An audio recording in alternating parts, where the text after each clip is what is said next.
Congress MP from Tura, Saleng, Sangma has called for the chief ministers and MPs of the 8 northeastern states to come together to address pressing issues like the NEHU crisis and the ongoing situation in Manipur. Sangma criticized the central government's lack of response to the region's problems, highlighting the ongoing violence in Manipur and the impasse at Northeastern Hill University. Sangma has also requested President Draupadi Murmu's immediate intervention in the matter.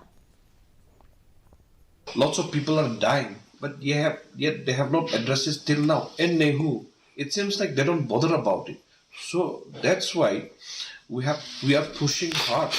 All the MPs from the Northeast are concerned about it. They are not only concerned about the NEHU, they are concerned about the border area. They are concerned about the Manipur also. So likewise, I believe the government from all state from the Northeast, the chief minister from the Northeast should combine together and then address this particular situation seriously. Otherwise, the mainland, they don't bother about the Northeast. We should be together in this particular, not only in this, any situations that might arise in the Northeast, we should be always together. National People's Party working